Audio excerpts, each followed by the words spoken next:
Recording in progress.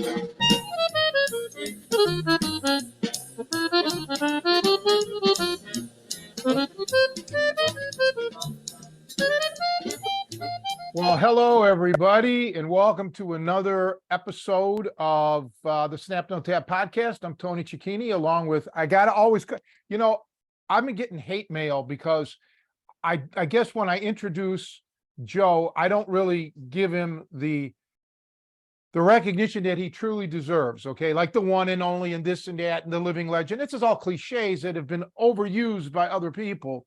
And even if they weren't overused, based on the overwhelming responses that I get, Joe is far beyond all of that. So I'm not the smartest guy anymore. I don't know what even to label him. So I'm opening this up for suggestions on the appropriate title of the man God, the living, breathing perfection, I guess. That's the only thing I can think of. But nonetheless, Joe Cardinal's here. Well, Tony, Coach, be fair on yourself. Some things are beyond words, and we're not going to be able to describe. When you go to see the Grand Canyon and you just say, "Wow, that's pretty big," or it's grand. None of the things really can capture the experience of being there, and so you're kind of up against an impossible task. So don't be so harsh on yourself. Okay, then I guess, because I see that again, that's another thing about you. See how you are, your humility. I'm the greatest at humility for sure. Yeah. And again, for you too. I mean, I often don't give you credit for the national treasure that is your mind here and the wisdom that you bestow on the audience that, they tune in here week after week to hear what insights does Coach have. So I don't even call it out, I let it speak for itself. That for future generations, they know, it goes without saying, as they say. So pretty amazing stuff here on the Snap Don't Tap podcast. Yeah, we cover all our bases here. The looks and the brains, So yeah, well, when it comes to looks, man. Anyway, you went to some comic book convention yesterday in Chicago with 2/3 of your children.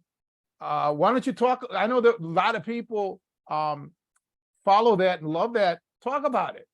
Yeah, so this was the Chicago C2E2 convention. It's the biggest comic book convention in the Chicagoland area, and maybe then for in the Midwest. I'm not sure, but it's gigantic, and it's once a year, and there's a couple other ones in the area, but it's a lot of fun. We try to make it like an annual event for the family, and it was really exciting. I got to go with two of the kids who are local, and a lot of fun. Great to be able to spend the whole day with them. I spent a lot of time. Like I said, there's multiple things to do there. It's lots of fun. I really enjoy. There's an area called the Artist Alley, where all these creators and artists, whether they're comic book creators or just random illustrators, they set up tables and they'll sell posters or sketches, or they'll sign your comic books. I got to meet a couple of, famous comic book creators. So Clarence Jansen, who worked on The Dark Knight Returns, I got him to sign a comic. And like I said, comic book fans will know who I'm talking about. There's an X-Men artist named Arthur Adams. And like I said, they're really nice, really cool guys. Got to say hello and kind of, tell them it was nice to meet them. And they were very gracious. It was super cool. Barry Crane there by any chance? Our personal comic legend? Gosh, I totally forgot to look him up. I should have, and the thing is, Wow. I didn't even think to do that. I imagine since he's local, he must have been there.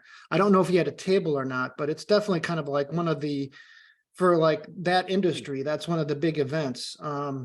we did, so depending who's there, they also have like celebrity photos. So you can go, like actually Chris Evans, who plays Captain America in the Avengers movie, was there. We did not go to get his, I mean, that was just a zoo for, I mean, they had hundreds and hundreds of people who wanted to go see him and get photographs with him. But we did get photographs. You know what that's like. Oh yeah, exactly. Well, that's the fun thing. It's nice for once to be in a situation in public like that where I'm not the center of attention like that. You know, it's nice to have the roles reversed. You know, and everybody's in costume. So I think people probably just assumed I was a fan dressed up as Joe Cardinal. They didn't think I was the real Joe Cardinal. Yeah, that happens a lot. And there was a lot of cool things there. So anyways, we did get a photograph with the actor who played. So I don't know if you remember, but in the 90s there was a show, Buffy the Vampire Slayer. It was really big. Anyways, She was kind of cute, right? Yeah. She was pretty. Yeah. Okay. Yeah. And so one of the big male vampires in there, his name was Angel, and they had a spin-off show. Well, that actor was there.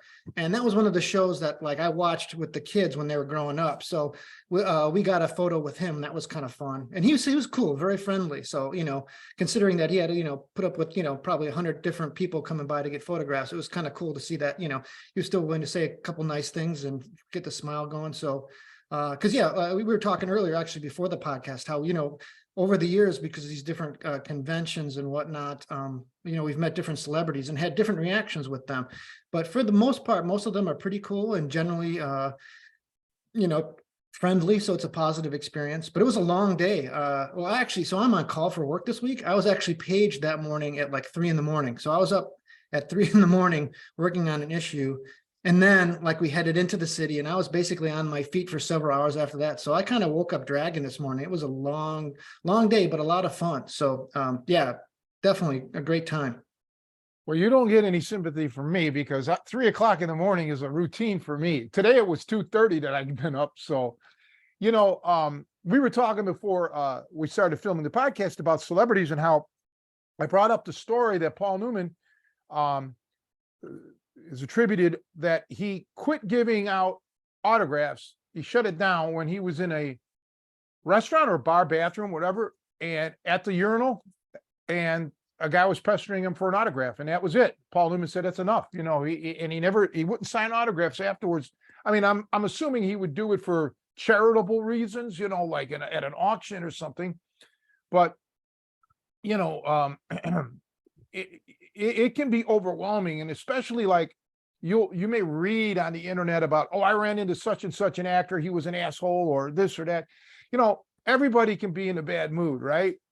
There's just days where it just happens to the nicest people in the world. And so it would probably suck, you know. Like I've heard, but I've met, I know people who know celebrities, right, who actually worked with them and interacted with them. So I take what they say in that context far better, you know, because yeah, this wasn't like a fan. This is like a peer. And if you treat peers like shit, then you're a shitty person. Yeah, well, it's hard to know anybody just from a chance meeting, you know, and especially when you're asking them for something, that's got to, you know, got to be not great. But yeah, I mean, like all these things, when you get someone's autograph or a picture with them, it's kind of cool, but it's also like, you know, I often question, what is the value of that? It's nice, like some of these comic book creators, because, you know, it's not like they're a movie star or something. So, you know, I'll have a few moments just to kind of express my appreciation for a certain thing that they've done or a thing they've worked on or a piece of artwork. And so at least if I can express I have a few moments to, you know, just, you know, give my regards. That's kind of nice to be able to express that to them in person, but it's not like being able to sit down and have a beer with the guy and kind of get a feel for him and hang out with him a little bit. That's when you really start to get to know somebody, you know, like that's, you know, having that kind of time would be nice. But obviously that's impossible, you know, for these celebrities who, you know, millions of people want to hang out and know them. But I kind of do have sympathy for some of them because, yeah, I've seen circumstances. We were talking before the podcast again, or even like just a kind of a B-list comic book artist. I saw a guy come up with a big stack of comics for this guy to sign for free. The guy wasn't charging for autographs.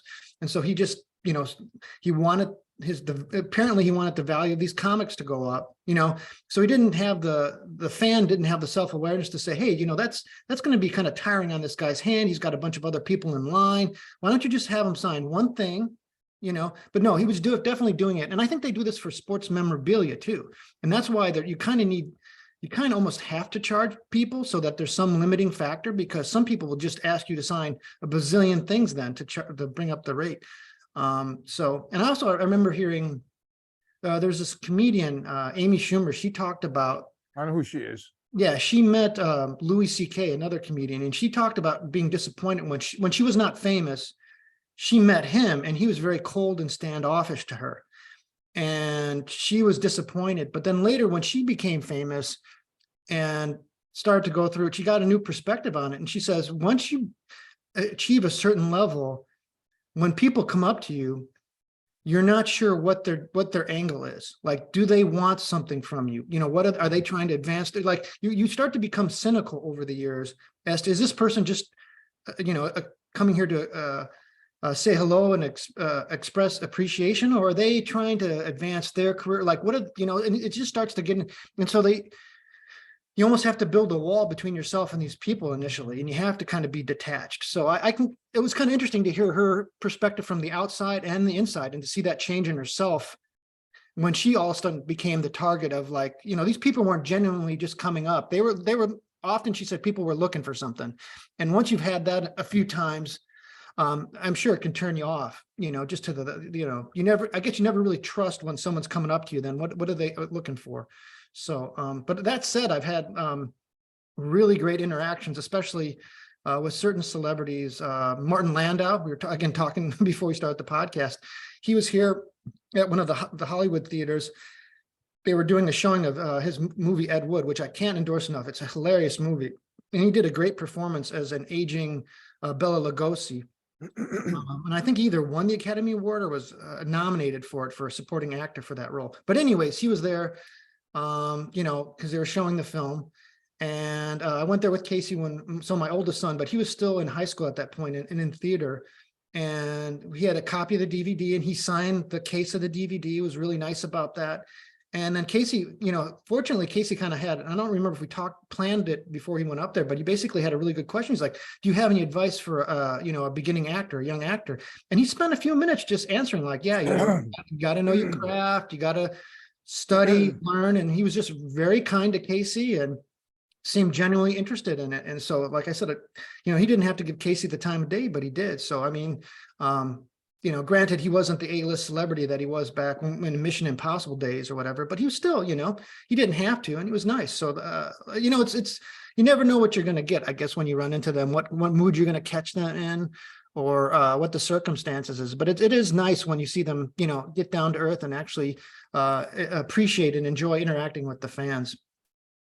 I've been lucky enough to know a few like B actors, I guess. They would be character actors in movies, and then I knew Dennis Farina, who was not a B actor. He was big time at one point, but I didn't know him well. But I knew one guy. I saw him I saw him every week. Interesting. His real name, his regular name was Ross Alexander, which wasn't even a real, because I think he was Armenian. But his stage, so Ross Alexander, but his stage name was Alex Ross, right? It was so neither one of them was his real name, and he was really cool. He was in, like, The Color of Money. He played a bartender, in the bartender scene where, because that was filmed in Chicago, where Paul Newman walks in with Mary Elizabeth Mastro Antonio, which I knew her uncle. And, gets all funky with, hitting on her, it was all that scene, the bartender, that's Ross. And then he was in, I believe, Above the Law, where he played a mafia guy, family, or tied in with Seagal.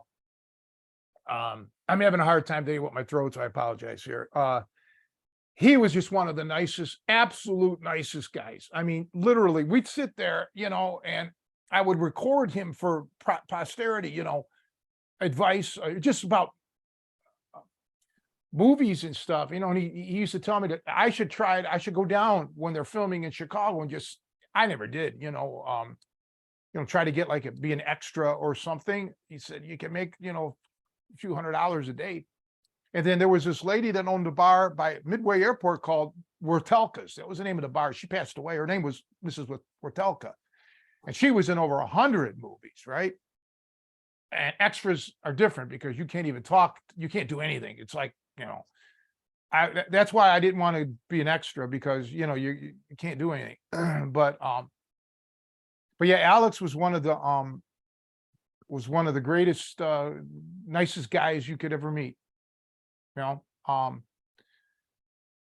yeah, he's been passed away for quite some time now, probably 15 years, maybe. It's been a while. Matter of fact, I was on a date, and Vince Costa, he's on my boxing thing. Vince called me, hey, Ross died. I'm like, oh shit. Yeah, I was, and then I met a couple other actors that like B levels, that were, or whatever.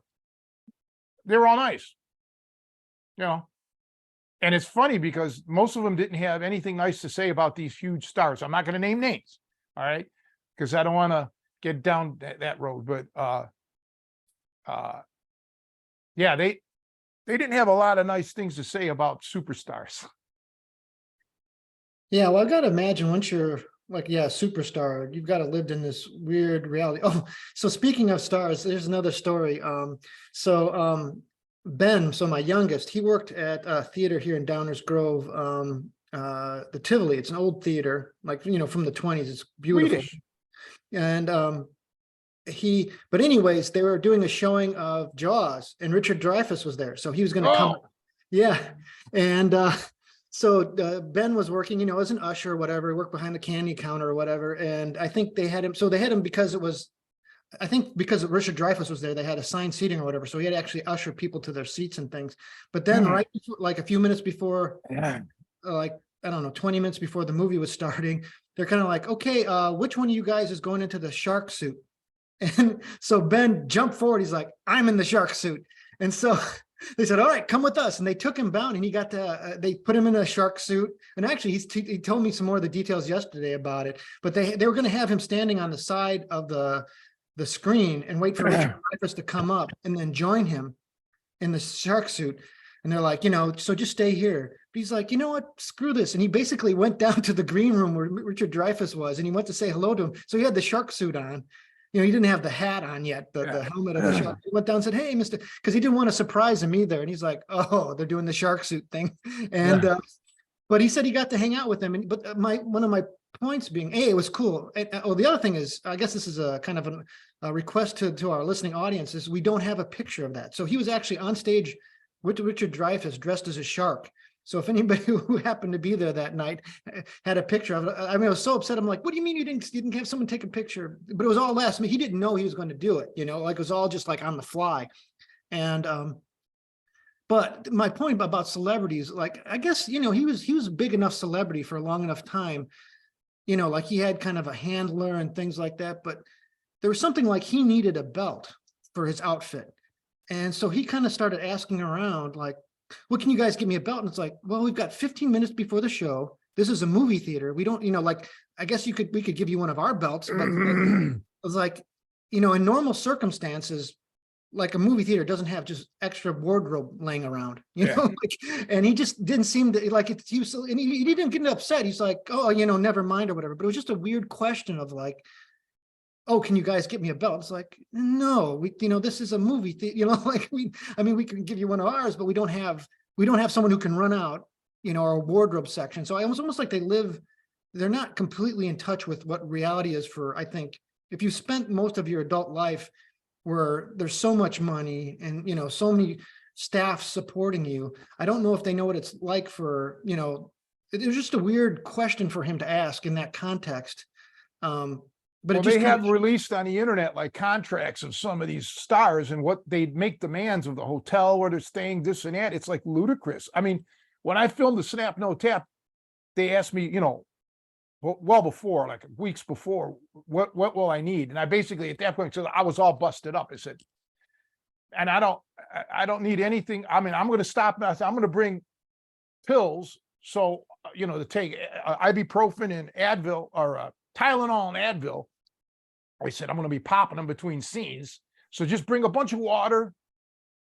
And then, like bars to eat, like fruit bar, something to keep our energy going. That's all I asked for. I did ask for Cheryl Ladd, but they gave me everything but her. I don't know why, but that's why they're probably out of business. Yeah, there are some crazy requests. I mean, musicians too, all of it. Well, yeah, the real notorious one was Van Halen. They Keep talking. I got to get more throat lozes. Okay. Just keep talking. But basically on their rider for concerts, and there's a lot of back and forth as to the reason, like, were they just being jerks? But one of the things they asked for on their rider was M&Ms, but only, I think, brown M&Ms. Like they literally wanted all the other color M&Ms taken out. And then that was just one of the ridiculous things. And it was interesting because it became so notorious. Like, can you believe that these guys just didn't ask for M&Ms, but they said, we only want brown M&Ms. Like that would make a difference. And they later responded to that. And again, I don't know if they were being honest, but they said this was one of the details that they hid in the rider to see if, because apparently they have a very elaborate stage show with a lot of stuff. And if, because they would like swing from cables and all kinds of ridiculous shit. And if the local people who helped set that up or whatever, I don't know, but basically said, if someone was not paying attention to the details of their rider and all the stuff that they wanted before they came for the concert, they said that it could be risky, with the pyrotechnics and whatnot. And so that was one of the little tests that they put in there to say, are these people actually reading everything that we're asking for? And that's actually, valid. It could be true. That's valid. Yeah, so it was interesting, kind of like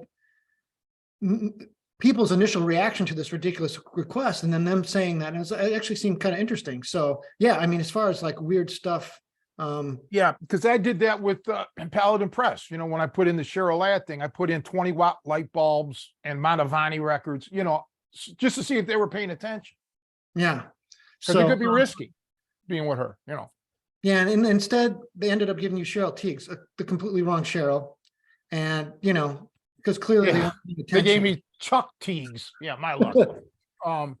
Yeah, so like when people would bring me out for seminars, naturally they gotta, put you up somewhere, and I would always tell them, hey, I'll just stay with you at your house if you have a spare room. Why shell out for a hotel or motel or something like that? Once in a while they had a hookup and they would put me in a hotel room. I almost got thrown out of one once. We got to get Mike Haynack on this show. We got to track him down. That our one guest says he knows him and he was going to track him down because Mike and I almost got thrown out. But yeah, I'm a simple guy. Like I just want to just whatever easiest. Kind of like with my Tri-C program. I don't want people to come over here and stay in a hotel or motel, whatever. Why should they shell out money for that? Stay at my place. I got room. So I'm more like simple like that. So I met a guy, an actor, at a place that's probably gone now called the Berwyn Bar Association. That was what it was. And I was with my friend McNabb at the time. We were there, and he looked vaguely familiar, but it came out, his name was Vito Reginis. He was Lithuanian, local. Well, he doesn't live here anymore, but he did the White Diamonds commercial with Liz Taylor. He was in the movie Cliffhanger. He was the FBI agent that got gunned down. He's done a lot of things. I only knew from Cliffhanger. So I kind of felt bad that I didn't, follow his career. But he told me he wasn't a Hollywood type. He said he would hang out with all these stuntmen and shit. I said, oh, stuntmen, did you know Gene LaBelle? He goes, no, I never heard of him. So, no, he didn't. No, he didn't. He never heard of him. But he's just a down-to-earth guy. We bought each other beers and shit. A real nice fella. And see, it made a lasting impression on me. And yeah, he discussed Stallone and he discussed Elizabeth Taylor. Those are like as big as they get in Hollywood, historically. But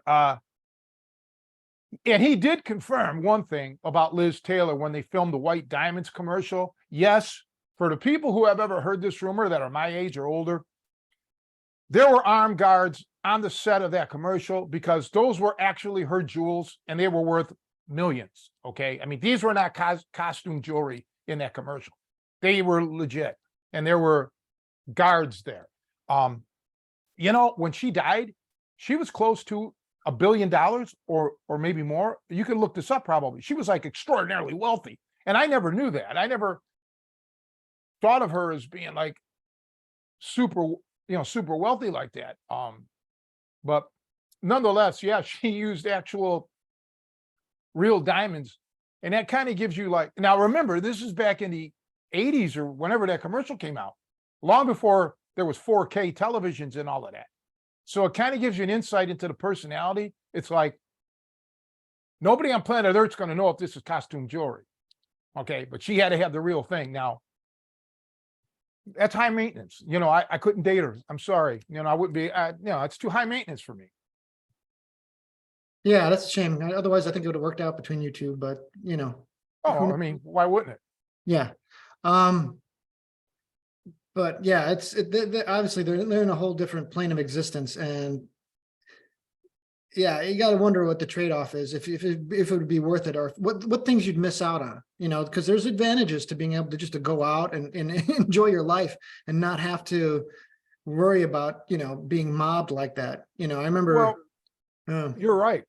And most of the bodyguarding gigs that I've done, and sure, the people who live out in Southern California who really get the gigs, it's crowd control more than anything. It's just to keep people away. And even with some of the politicians, just keep people away. It's not like their life is being threatened necessarily. But I would always take it like, okay, make the money that you can, because Hollywood, and again, I'm not an actor. We should have probably asked Eric Paulson all this when he was here on the show. You really it's like an athlete. You have a small window of what, of when you're going to be a star. And then you're relegated to like character roles or no roles at all. Right. So make the money while you can. And just become well adjusted, because unless you're a Paul Newman or a Robert De Niro or Pacino or, guys like that who just are prolific, your celebrity status may fade. You mentioned Richard Dreyfuss, who I love him as an actor. Okay. I put him on a level of a Dustin Hoffman who made terrific, unbelievable movies, yet, or Gene Hackman, right? But when you talk about great actors, you rarely bring these names up because they're not like your typical leading man type, but yet they're just phenomenal at their craft. So my point is, there may come a time in your life as an actor where now you can start to go out, as you're older and not be harassed. But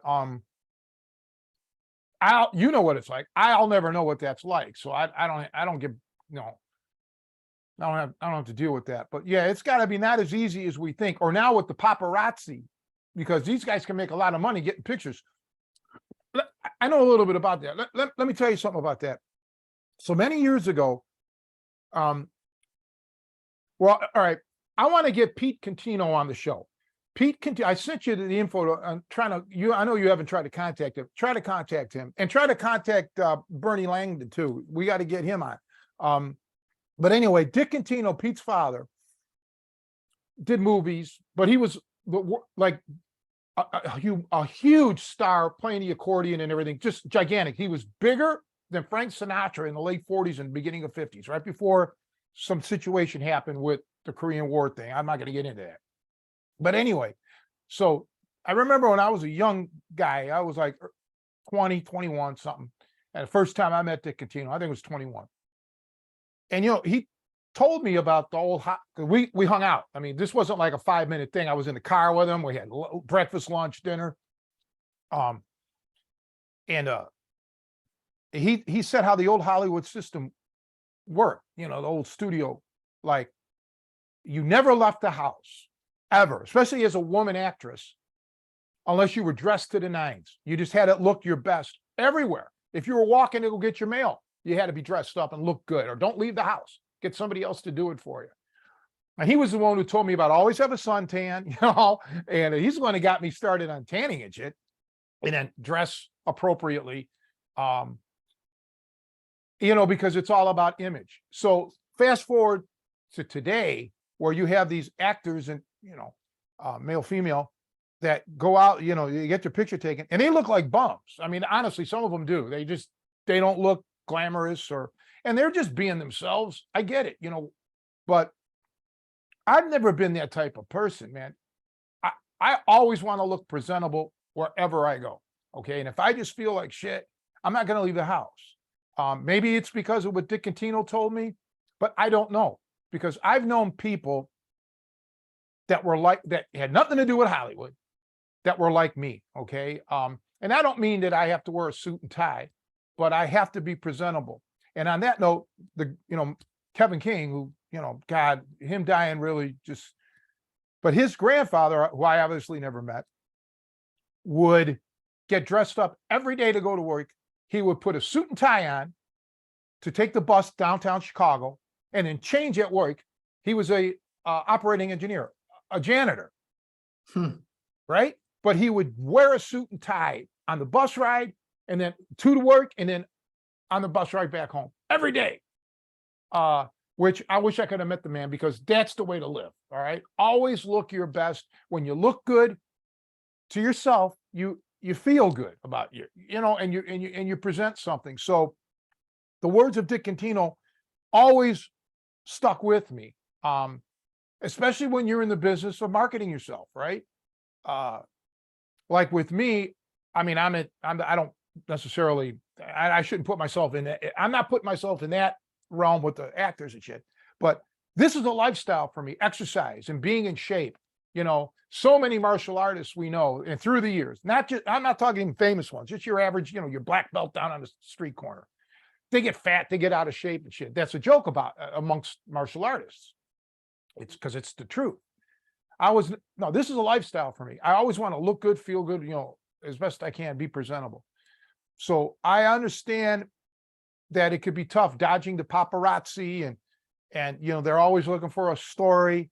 I mean, I just saw something the other day on the internet when I was checking my emails. The news comes up on it, and Britney Spears and her husband were caught photographed not wearing their rings, their wedding rings. Now, what does that mean? You know, people got way too much time on their hands. This is all because of the internet, because, you know, every day they're trying to come up with a fresh story. So in certain ways, I don't envy them. You know, I don't envy the Hollywood or whoever these famous people are, wherever they're from. But sometimes, yeah, they do bring it upon themselves. I get it, but I don't know. My whole point was that it was a tie-in with Dick Contino saying, always look your best. So there you go. Know, yeah, I mean, I never leave the house without makeup. You know that. So, but that also reminds me, it is also kind of a different era too, because we've had Dwayne on the podcast a couple times. He's a buddy of mine from Detroit, but he was raised by his grandparents. And I think his grandfather worked at Ford, or, you know, they're from Detroit. Yeah. But anyways, he said, I don't think my grandfather owned a pair of jeans. He never saw him dress casual ever. Like, he always had slacks on. He always dressed nice. And that made an impression on Dwayne. So Dwayne, you know, like, we'll have Zoom meetings or whatever. He always has a nice shirt on or a sweater or something, you know, like, I mean, much to my chagrin, I'm very much the opposite. I'm definitely I got to start dressing a little bit more like an adult. Honestly, I still dress like a kid. You know, I have, you know, t-shirts and, you know, sweatpants and stuff like that. You know, I'm trying to get better about it. You know, not always wearing gym shoes out, you know, having like I said, adult clothes. But there's something to that, you know, about, and they always, you know, obviously the cliche is dress for the job you want to get, you know, but even if it's not for a job, just for like, oh, then you would be naked. Right. Exactly. It's that's the dichotomy. They won't let me dress like how I want to dress, you know? Yeah. But anyways, you know, I wanted to circle back to something. We probably should have addressed this at the beginning of the podcast. We just kind of went off running. But on some of the comments on some of the earlier, like the last couple of YouTube videos we have up, people were asking about how your health was doing. We obviously told everybody you were going to be having a surgery and things, but I don't think we've given an update. I know people were curious to see how you're doing. Okay, well, so the surgery, so I got several things going. I got the brain issues, which is just going to keep on festering. We'll have a more of an update in June. I blew it because they wanted me to go get these neurological tests, and it wasn't going to be until July. And I had a case of the ass. So I'm like, no, I'm not going to wait, because I started this whole thing in August of last year. I can't. So I blew that. But there's other tests scheduled in June. As far as the surgery, the wounds aren't healing. To be frank with you, on the right side, the operation was here, but they went in on the right side. So I got to be careful when I cough or sneeze or just anything lifting. I mean, I'm going to try to start lifting again tomorrow, very lightly. But I've developed an issue with my throat that's severe. Let's put it that way at this point. So that's why it's hard for me to swallow. I've been eating or living basically on a lot of liquids. Okay. A lot of soups and like vegetable, like green beans are soft and, I can chew it a little bit and swallow. Like it just, so the problem is back here, but the pain's here, like I can't stick my tongue out, things like that. So I got to come up with some new gestures. Instead of sticking out my tongue, I got to go back to the old Italian shit. Yeah, but I'm going to be, I'm going to kick ass, it's just a question of now I'm going to try to start lifting again tomorrow. I was going to start riding the bike yesterday and I got caught up and I just felt tired all day yesterday. So I'm like, no, I'm not going to push it. So I'll try to ride today. But yeah, thanks everybody for asking. I don't give up. It's not that I'm being evasive. It's just that I don't know what people, this is all new to me because I hadn't been to a doctor for years. I was just taking care of my mom with her stuff, but it's rare that you get things lickety split. It's always wait. So now I've got to make decisions about my throat. And it's basically on me now, to make that decision of what I want to do with it. Because it's not getting better on its own. So that'll make that decision will happen this week. Outside of that, though, no, thanks for checking in, everybody. I appreciate it. I just, I'm just trying to make a living somehow. So I got to stay alive. I got to get in shape to make a living here, or be strong to make a living. So getting forward though, about that, about what we were talking about Hollywood or just, celebrities and all that. I've had my experiences with, I guess you'd call them musician celebrities that the general public wouldn't know who they are, or martial art guys that, people don't know who they are. And it's quite interesting concept because, I think especially for the martial art, I'll call them celebrities because they have such a small following, right? In the scheme of life, musicians have a little bit more. Some can hit it big in the jazz world. Like I got to see, I think I talked about this. I got to sit down with Louis Bellson, who was absolutely the nicest human being that ever lived, right? And Frank Derone, legendary jazz guitarist and singer extraordinaire. He used to call me up on my phone and on my home phone. I think that's a long time ago. He passed away.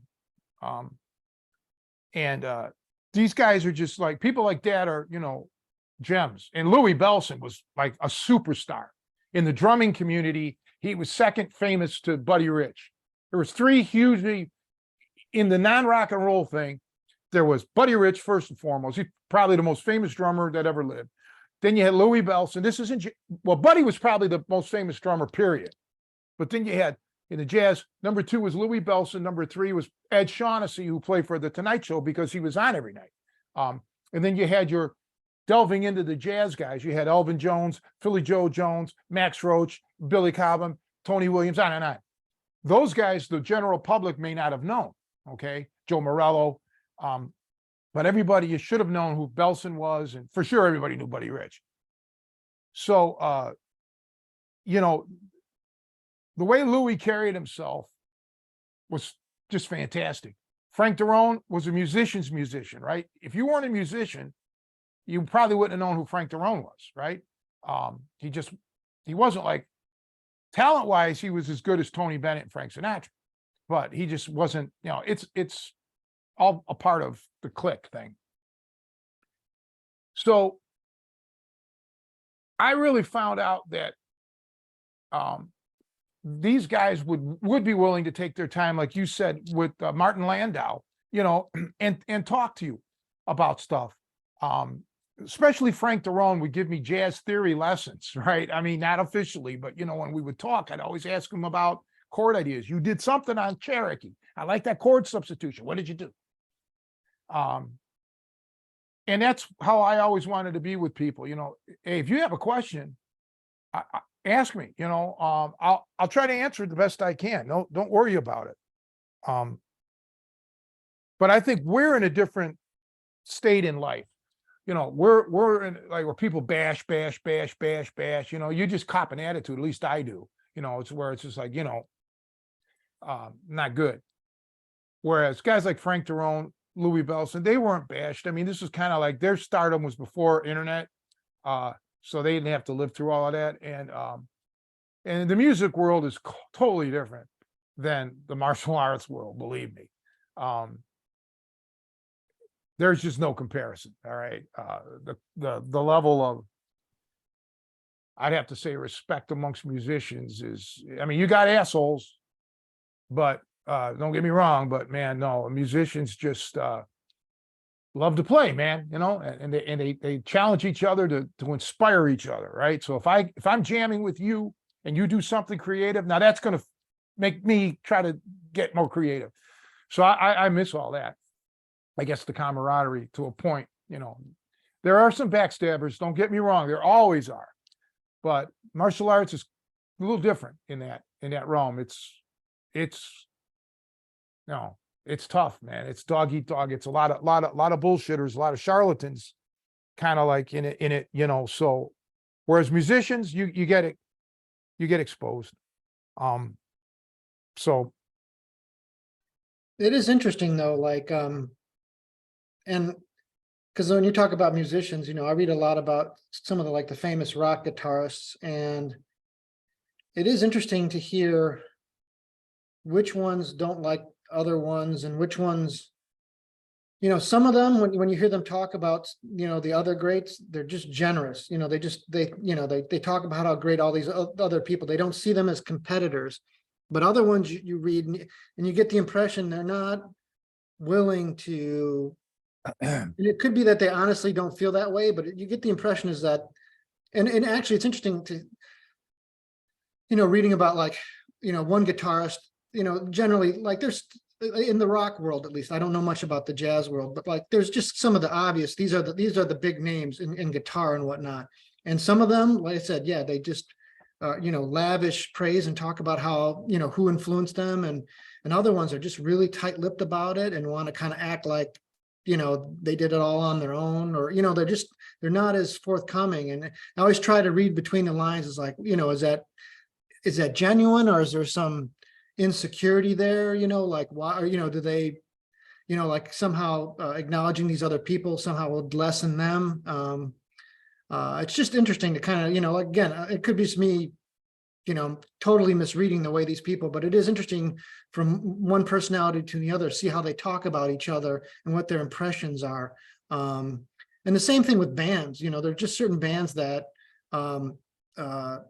seem to be hated by everybody, and it's, even though they're hugely popular, they're hated by other musicians, and you wonder, I mean, some of the criticism is legit, because a lot of times bands will be famous in spite of the fact of their musical limitations. Let's say they just have hits, or they just catch on for whatever reason. And I can see that other bands, that can be upsetting. If you're a tight band, skilled, there can be some resentment there for well, why is band X, Y, or Z so popular, and we're not? And yeah, so it is interesting to, like again, I can only speak as a fan of the rock world, reading, over the years, just reading just different impressions of each other. And and things like that. But I get occasionally I pick up a little bit on what I would consider pettiness, especially when they're younger. Like it seems like also when musicians, these same musicians, I've read them older, they'll then like acknowledge certain things. Like it's almost like it doesn't matter at that point. Like they're not competing anymore, and they've had the benefit of time. They can look back and say, Pete Townsend. I remember him talking about Led Zeppelin, and Led Zeppelin obviously is a very famous band, huge, probably one of the biggest hard rock bands of all time. But they've generally, and there's valid reasons why to critique them. They stole a lot of music. There was some sloppy paying, but regardless, they made music that people loved. People loved the sound of it. So there are valid criticisms of them at ethical and musical levels. But you also have to acknowledge what they've accomplished as far as, artistically there too. But anyways, I heard Pete Townsend later in life saying, I got to acknowledge they, in a lot of ways, superseded what we did as the Who. They had a bigger audience. They did, they achieved things. So it was interesting to see him later kind of acknowledge those things that I think like earlier on, they were definitely a band that got snubbed a lot, I think. Well, I want to mention on that, like with Bill Superfoot Wallace, right? Who I knew or know. And we did seminars together and hung out all through Terry Dow. Terry Dow's his man, is his number one guy. And Bill was, undefeated kickboxing middleweight champion of the world. And he's one of the nicest, funniest, great guys. Phenomenal martial artist who gets trashed. And it just, and he was a judo guy. He was a collegiate wrestler. He had a lot of skills. And he was in the movies, he kind of broke my heart because I was in love with Jennifer O'Neill, and he didn't say a lot of nice, I don't know. She was difficult. But she was beautiful. Anyway, so I use Bill Wallace, like, younger generations don't understand. Okay. He had only so many outlets back then in the 70s, right? And kickboxing was a craze. It was an up-and-coming sport, so he gravitated towards that, and it's not fair to say, oh, he wouldn't have done any good in UFC, this or that, whatever. In my opinion, he would have done exceptionally well because he was more than a kickboxer, and he wouldn't just kickbox, more than likely. But I mentioned that because so many, like when you talk about rock musicians, the good ones, the great ones, they know their limitations, okay? They know that they can't venture out of that rock scene because they'll get devoured by other players. Okay. And I have so much respect for them. Right. So, because they know that, again, they know, and yet though there are some in the rock world that can cross over and can play jazz, some better than others. Like Neil Peart wasn't a great jazz drummer. Okay. When he used to do that Buddy Rich Memorial Scholarship Fund, he was out of his element trying to play jazz, in my opinion.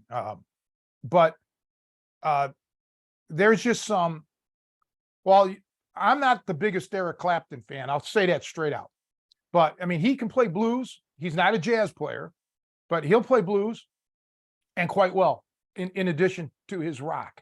Don't get him on the stage with Martin Taylor. Don't get him on the stage with, playing jazz with George Benson or somebody like that, because it's going to be a bloodbath.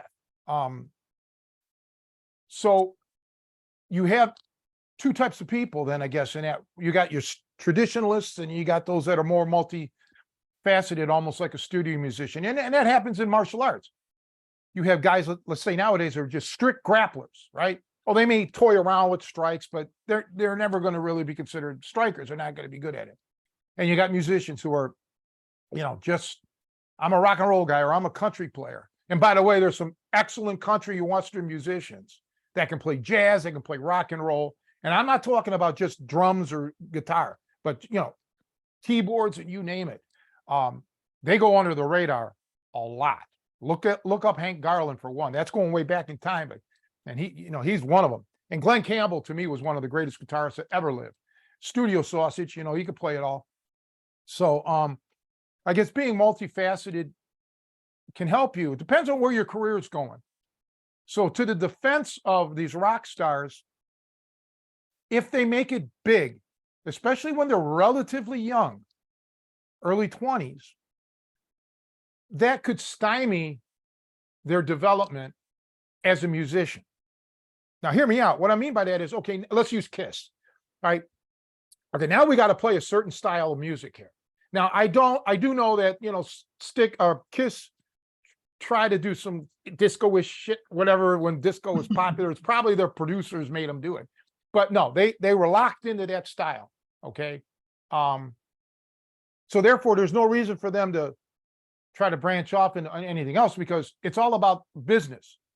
Your recording company is going to tell you what to do until you hit rock bottom, or whatever. So I get it. Okay. And I think there's a difference in martial arts, though, because I don't know of any martial artist that, has that kind of clout in the world, as far as production and making millions and millions and millions a year. Strictly doing martial arts. I mean, maybe if you're an actor or something. So, yeah, it's just a whole different, avenue. Like with me, people ask me, well, I remember when I moved to Chicago, some old guy, musician, didn't like me. And I was just here like a matter of weeks. Doesn't take long not to like you. Oh, no. But he used to say, that Cleveland kid, because that was my nickname, the Cleveland Kid, and he didn't even know it. He's strictly jazz, you see, strictly jazz. That's how he talked, and he wasn't a solid musician whatsoever. I mean, and he was old. He was like my grandparents' age, but strictly jazz. Not true. I mean, not true at all. I wasn't strictly jazz. As a matter of fact, I played more other music because that paid, polkas and wedding music and, things like that paid money. So I played more than that. I mean, I played more of that than I did jazz, so it was, but I just got out of music. Well, I had an aneurysm, but it was fading out because you couldn't make any money. But yeah, I'm not you know a lot more about rock than I do. I know more about jazz than you do. And I can honestly tell you, in the jazz world, there are people out there that no one will ever hear of. No one will know who they are. Their names are lost, or they're unknown. You might be with somebody, at the grocery store. You might be in line behind somebody who is every bit as good as pretty much anybody you heard. And you'll never know it. And I've known guys like that. Okay. Great musicians. That other musicians may be aware of, but the general public will never hear, like Frank Derone or Frank Caruso, who passed away. Great piano player, great jazz accordionist. Joe Zito, another one, or Joe Vito, excuse me, because I know a Joe Zito and a Joe Vito. List goes on and on, of guys that I can name that no one will know who I'm talking about. Pete Salvaggio. So it's just interesting. So I didn't start off trying to get a career in martial arts. There was no careers to be had in martial arts, I did all the ancillary work. If I was young now, it would be different. But so I just have respect for talent, no matter what it is. It may not be my talent, like not my cup of tea, but I can really respect someone who's talented. I don't respect people who aren't talented, who try to portray themselves as talented or try to bash other people. I don't like that. I just think if you're really good, then show me, just produce, and then I'll judge the pecking order of where you're at. Not that it even matters. Don't do it because of you're trying to garner my opinion. I'll come to my own opinion. Okay, on where I think you stand, right? So, I don't know. I think with the internet, you see a lot of that bullshit where people just popping up with opinions and especially making competitions out of it, when this is not a competition here. It's all about self performance. How good can you be in your chosen line of work, did you reach as the pinnacle of what you've done? Basically, are you as good as you could possibly have been or close to it? And that's to me is really important. Yeah, ultimately, yeah, if you're trying to make yourself seem better by cutting other people down, people are going to see through that eventually. Well, Ultimately, if you don't have anything to back it up, it's all right. I mean, I've cut people down because they deserve it, because they're leading people astray. And that's the case with everyone throughout the years that they've done that. No, you don't want to go to him because, you're not, he really doesn't know car mechanics too well. You're going to get screwed up on your car or whatever. Okay. But at least in my case, I've tried to produce a body of evidence for almost 30 years now, of techniques and presence. Okay.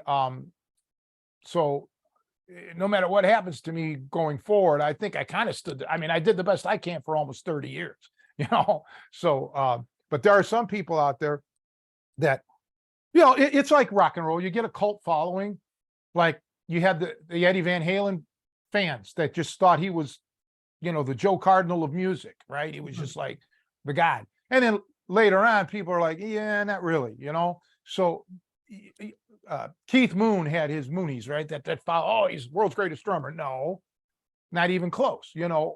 John Bonham was damn friggin' good. I'll tell you that right now. So yeah, but you do have your diehards that are going to just believe, and hey, that's cool, but don't shut it out. Have an open mind to everybody. And then go from there. Like me, I'm a Buddy Rich fanatic, right? But I'm open to other drummers. I can watch another guy and say, oh my God, is this guy good? Dennis Chambers I was a huge fan of Dennis Chambers. Bobby Colomby, for God's sake. I don't want to start naming names because then you leave them out and it's like, oh, he doesn't think he's good. There's a lot. Buddy just is my favorite because of his just unparalleled technique and what he could do and how he drove a big band, but he also could play in combos.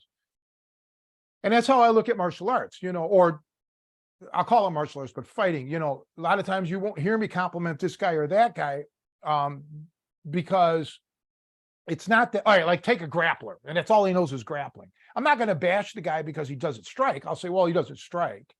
So I would base his abilities strictly on his grappling. Okay. Like let's just take, I don't know, Mike Tyson, right? I don't judge Mike Tyson based on how he would do in a UFC or how he would do, at the Midlands Wrestling Tournament. That's not his bag. I judge Tyson based on his abilities when he was in his prime, his abilities as a boxer. Okay. And how far did he take it? So when I see a grappler that may have a bunch of fans, but his actual grappling is lacking a lot of things, well, then I'm not going to build him up. I'm not going to say, well, he's great. No, he's lacking in certain things.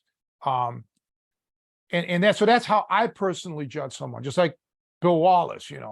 I don't know. I could judge him strictly on his kickboxing, but the kickboxing American style is kind of gone, right? So there's really no way to go with that.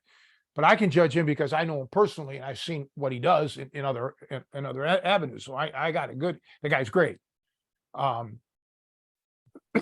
shit, hold on. Ow. So that's how I look at things. So yeah, I don't give out a lot of compliments. I try to stay neutral on it, or just not. I'm not going to call like somebody out by name unless they're really doing something that's going to get somebody killed. But that's just my take on it. It kind of goes back to when you were talking about musicians kind of get locked in if they're very successful at one sound. It's going to be hard for them artistically to take risks to do something different or new because the audience is expecting X, Y, or Z.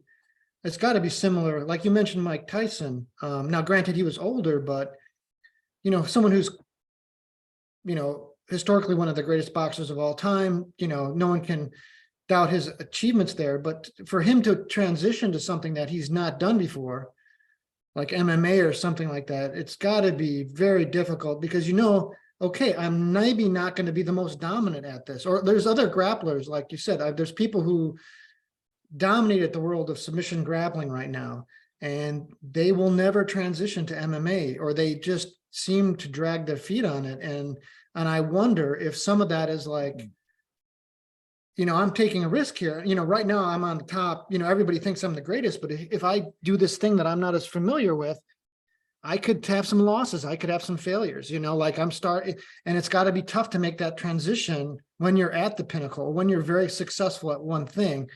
It is, and you hit the nail on the head, because I can tell you from personal experience, when I was drumming, I had an opportunity to play in a Latin band, okay?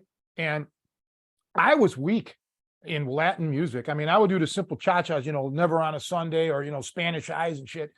But Latin music was just not my thing, man. I don't have it. Okay. I didn't have proper training in Latin, and I wasn't going to do it, because I would have made an asshole out of myself for sure, and I would have brought the band down. Okay. So maybe some of these submission grapplers realize, okay, their submissions aren't going to work in a no holds barred situation. So as far as drawing a fan base, yeah, the name recognition maybe, but how entertaining are they going to be? Overall, are they going to make the show a better show, or are they going to bring the show down? That's just how it can be. I don't know anybody, so I'm not pointing the finger at anyone. I'm just trying to piggyback off of your comment. So yeah, there's just times where I know my limitations. I'm not going to enter into this realm because I cannot succeed. I will not, like shooting pool. I can't play billiards. I've never played 3-cushion billiards in my life. I never even tried a shot on a 3-cushion table. So I would never try to do that. Okay. Or there's certain pool games that I would never even attempt to play, because, that's just not, I'm not going to get there. So I think you have, and it breaks down to a fight. And I think this is my biggest contention with the martial arts world. People who are now trying to talk about street fighting, when I can tell just by how they, and if there's any video footage of them competing or whatever, I can say, okay, they don't have it yet. But just hearing them talk, I know, okay, they have no conception of a street fight. All right, not even remotely close. They may be the best guy in the world. You want to hang out and drink beer and have pizzas with them all night long. Don't listen to them when it comes to street fighting, because that could cause you your life. So yeah, that's just my pet peeve with the martial arts world. It really is, because when they start trying to talk about self-defense or this or that, you don't know it. And there's nothing wrong with saying it. Hey, listen, I've never been in a street fight. I only had 1 or 2 minor encounters or whatever. Just be open to learn, go to people who actually know or who have survived, and they may not be martial artists. See, that's the big thing about, like, with street fighting, is the vast majority of people who have ever been in a mugging or any violent encounter are not martial artists. They're not trained, but they have so much experience that you don't have as a trained martial artist. Ask them, go to them, find out what happened. How did it go down? This, that, whatever. Don't even go to a cop for that, because they didn't see it. They don't know. And the biggest thing that I drew from musicians was jazz, is that they wanted to get on the road. They wanted to go on the road and play with other jazz musicians.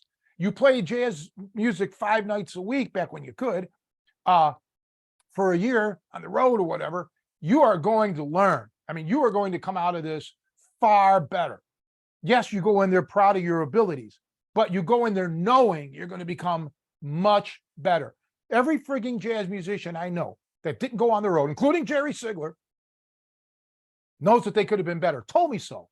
If they could have gone on the road, or if they could have played in a jazz band here in Chicago or wherever they live, 5 nights a week, they'd have improved. They would have even been better. And I think, that martial arts can learn from that. Okay. Just being in the environment. That's why what I've gone through, and others, It can't be replicated. I was raised in that violent neighborhood day after day, year after year. So I'm going to have a wealth of experience in approaching that no, call it classically trained martial artist is going to have. Okay, they just not going to have it. It's too late for them to develop it. But it doesn't matter. They can still learn somewhat. So, this is what people just don't get. And I wouldn't have gotten it either if I wasn't a jazz musician. I would have never, I knew growing up as I witnessed stuff, right? And that, okay, this martial art movie, that guy would never, you can't do that in a real life scenario.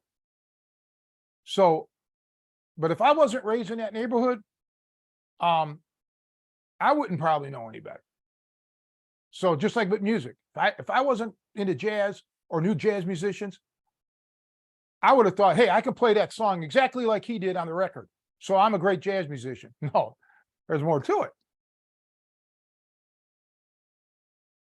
The other thing you mentioned, and I was going to circle back to it, and we've talked a lot about celebrities today. It's just how fleeting it is. I mean, there's a handful that will last forever, but even I was thinking about like presidents, I don't think I could name all of them off. I mean, this is the president of the United States, and of how many do we have now? 46? I've lost track. But that's not a fair comparison because you're going back 270 years, or well, not 70, but you're going back almost 250 years. There hasn't been actors or celebrities. But I get what you're saying. But even like greats, greats.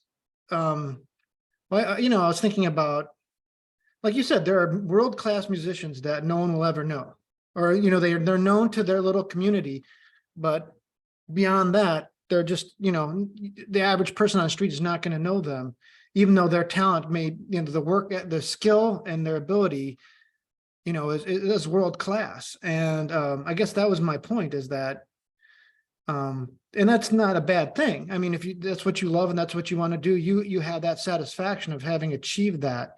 But it is just something that I was just thinking, about Lou Thez, and how, he was the biggest wrestling star, in the middle of the 20th century. There was no bigger name, but as time goes on, I think, fewer and fewer people, even the term catch wrestling. Like I said, I've talked to wrestlers, people who've wrestled through college, been all about wrestling, have not even heard the term catch wrestling.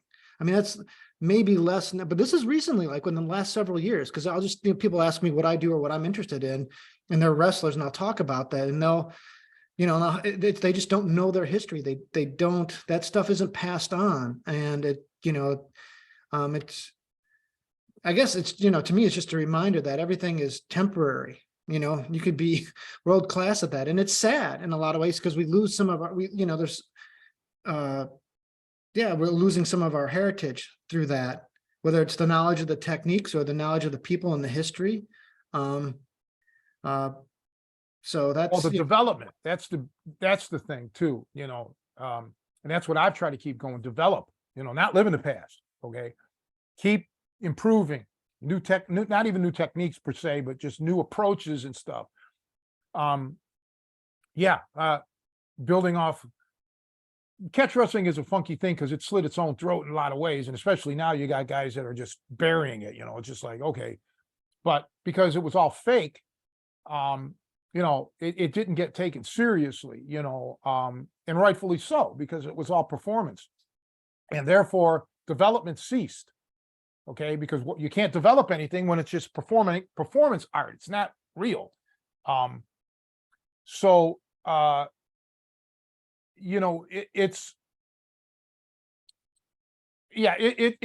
tough.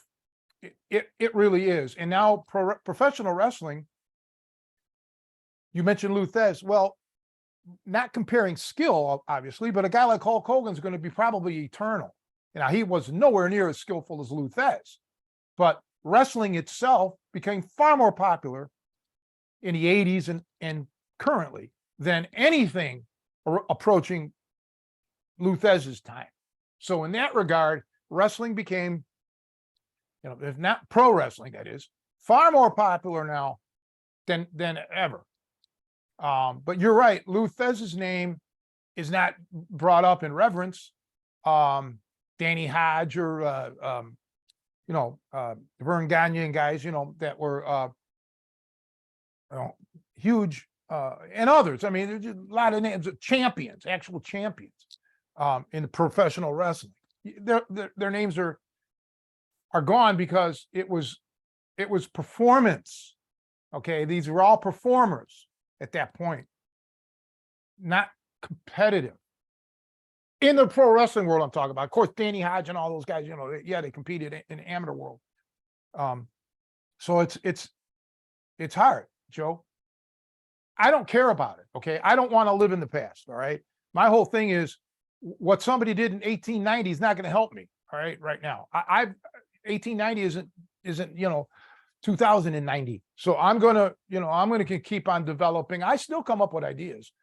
I'll never stop doing that because like a musician, you're going to keep on develop. That's part of my mind. And I'm not singular.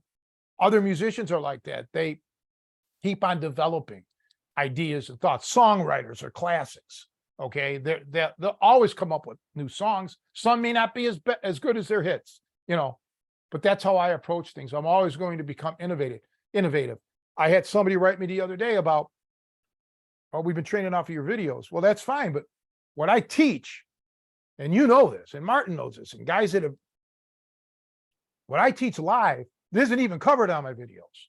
Okay. Because much like music, where people want to hear those certain hits in our line of work, they want to see those submissions and all of that shit, where the fact of the matter is the submissions are the last thing you need to worry about right now. How do you move? How do you angle? How do you do this? How do you that? So, it's really, and that's what, when you're a professional wrestler, I don't care who trained you, and you might know submissions, you're never going to develop completeness, or you're never going to be ferocious because you didn't develop all of those other things. Okay. So I always revert to Jackie Chan because he's the only name I know in martial arts movies. And I admire him. So I don't mean anything negative about it. So I'm using him as the name, but I don't mean him personally. Jackie Chan is a martial art action star. Therefore, his martial arts are based on looking good as opposed to functional. And taking it further, his acting skills are based on being a action artist and not a drama or, comedian. Well, he is a funny guy, so whatever, but you get my point. So I didn't have to worry about any of that. All I had to do was develop as a fighter to defend myself. I didn't have to worry about, well, how am I going to look tonight when I perform in Madison Square Garden in front of 20,000 people, right? I didn't have to do that. So, yeah, it's just it's a whole different thing, man. So I understand your lust for wanting Catch to be popular, or Luthez in particular, or some other name. You got to let it go because it's just going to frustrate you because it's not going to happen. It's just too late. And then, of course, you don't have, there's just a lot of things working against it. So be true to us, be true to yourself, us meaning your training partners, like go when you work out, let's all try to get the most out of each other, push each other to the next level. And just, there's a lot of people in my life that I wish had more exposure. Jerry Sigler should have been, his knowledge, like one guy that we knew, another great accordionist, he was Jerry's best friend, Sammy Capero, said, Jerry knows more about music than he can ever play.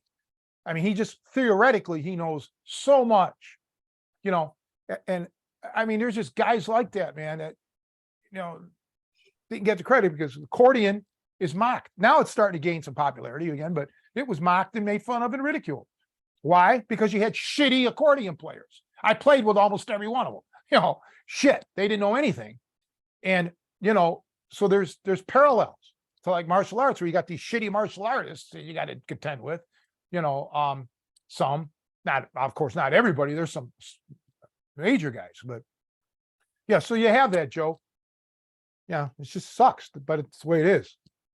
Just a little digression, and I don't know if I specifically shared this with you, but you probably enjoy this. But I've shared our podcast with some family and friends, and and acquaintances and whatnot. But they really love the intro music, and they're shocked.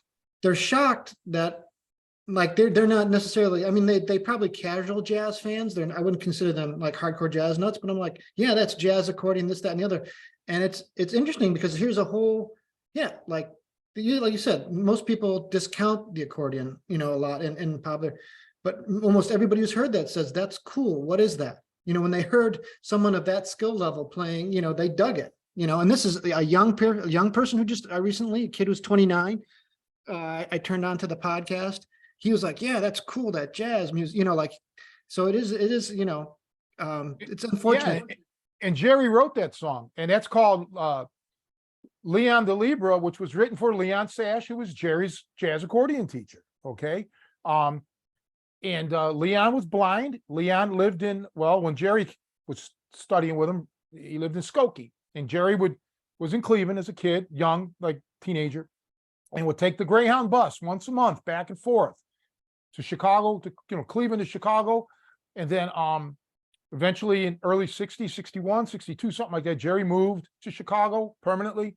But yeah, so it's an interesting thing. But my whole point was this, like, what I teach isn't all on video. Okay. Yeah, certainly some moves holds are and stuff. But you and Martin can testify. Martin always talks about it when he's on the podcast, about the things that I show at these workshops or whatever that he's never seen before. And Martin's known me for 20 some years because we never got to it. I mean, there's just a lot of knowledge still there, and I want to be able to get it out there because I know for a fact nobody else is doing it. All right. So it's uniqueness, and it'll really improve everybody's ability as a fighter. But just like Jerry has so much knowledge, not just jazz, classical, Schillinger method, all that shit, that I don't think he's ever taught anybody all that shit. I know I never learned a Schillinger from him. And I mean, a couple light classical things, fiddle faddle and, shit like that, dizzy fingers, whatever he wanted me to practice. But, when Jerry goes, all that knowledge is gone. There's no one left. There's not going to be anybody that's, I'm carrying on his legacy. No, that's sad. Yeah, it's sad. And I think that's more common than not, I think, with, experts, that some stuff is just lost forever. I mean, the one benefit, thankfully, we live in an era where at least some of it can be recorded. We have the ability to record it, record these things, whether audio or video. Although that's not, or whatever, written down in books. But that never captures all of it. That's just kind of a glimpse. You get a better vision of it. But and kind of, I'll make, kind of a last minute plug when you talked about, people who, and yeah, learning from the videos is a great place to start. I mean, obviously, again, you can support Tony by downloading and paying for and getting his videos from his website. That's a great way to support the coach, and obviously being a part of our monthly membership. Where we get videos that are not available in other places. That's something, you get to see what these some of these extra things are that we're doing at the workshops. That's being video captured, thankfully, and we're sharing that with those who are in the membership site. So again, we'll have the details below in the YouTube, comments section. And I had one more accordion story I'll share before we kind of start things up. Just a little anecdote. So, the band Los Lobos, right? They're I know who they are. Yeah, they're, Hispanic rock band. They do Tex-Mex. They've been around since the 80s. Anyways, I've seen them a couple times. I got to see them actually at that same theater that Ben worked at, the Tivoli. They have music concerts there a couple times a year, and Los Lobos was there, and great concert, front row. And they because they're, I think in the Hispanic, or at least in Mexican culture, the accordion is very popular too. Like, I don't think that ever went out of style there. Correct. And a guy did an accordion solo as part of one of their songs, and he really jammed. And anyways, towards the end of the concert, people were in the John, everybody's, and when this one guy was fairly drunk, he's like, man, that dude on the xylophone was awesome. Well, they play a completely different style of an accordion. They play a button accordion. So it's not comparable. I mean, I couldn't play one, and they may be able to play a piano accordion because it's like a keyboard. But yeah, they got a different sound. They got a different tone. Some of them are phenomenal. And there's a couple of tunes that Los Lobos would play that I really like. Okay.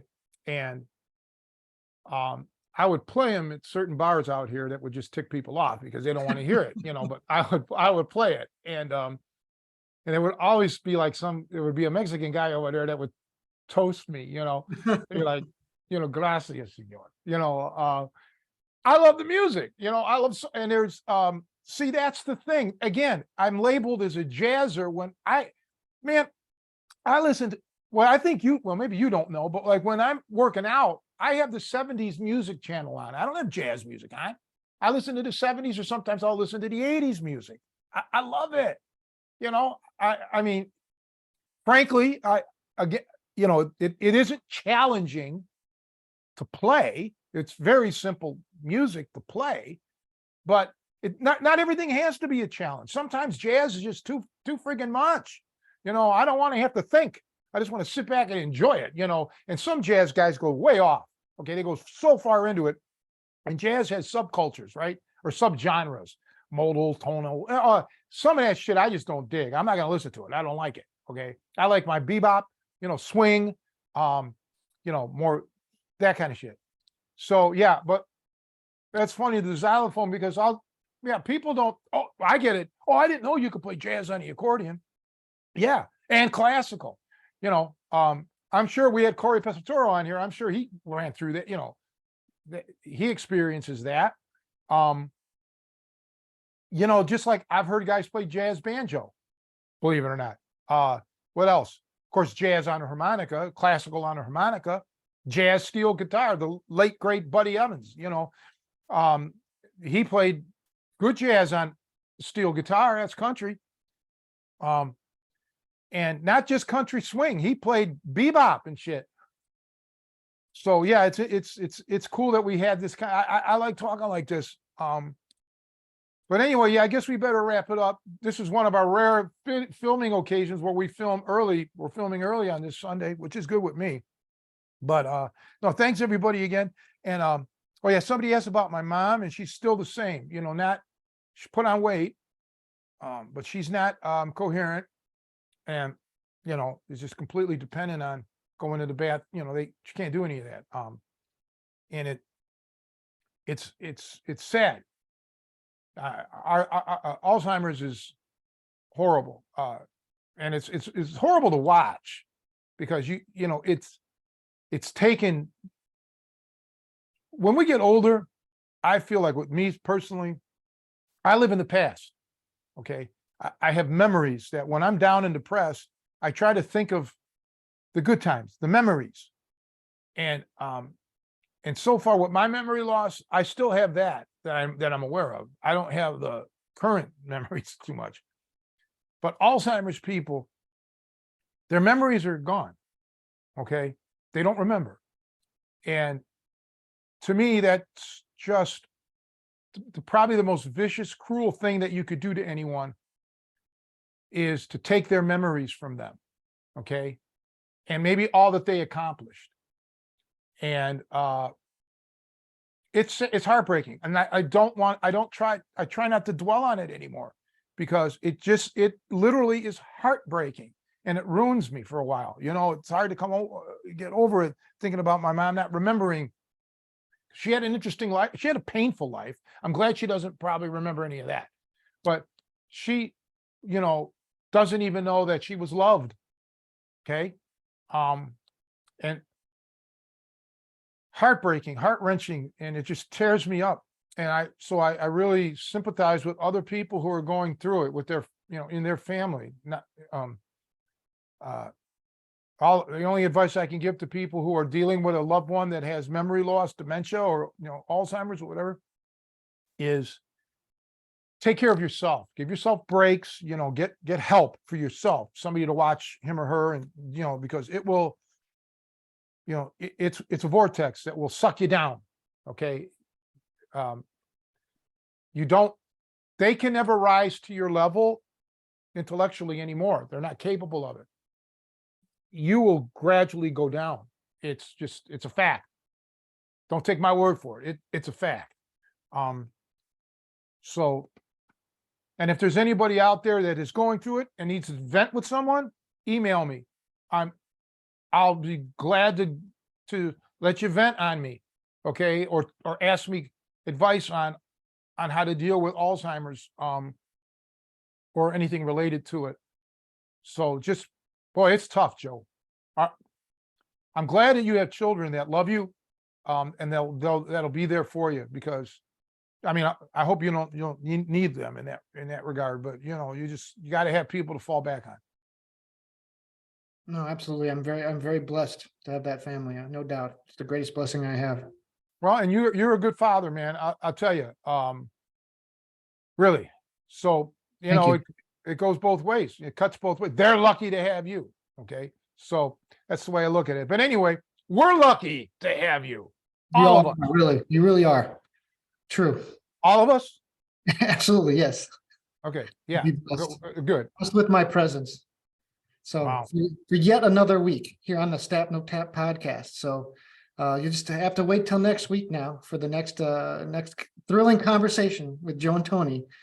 And it'll be Easter next Sunday, so we'll have to figure out about that. So but we can film ahead of time, and just upload it on Easter Sunday. But yes, everybody, thank you for tuning in again. And we look forward to seeing you next week, which will be Easter Sunday. So we will hopefully have the broadcast up on Easter Sunday or the next day, like normal. But I love you guys, and thank you everybody who asked about myself, about me, or more importantly about my mom. I appreciate it very much.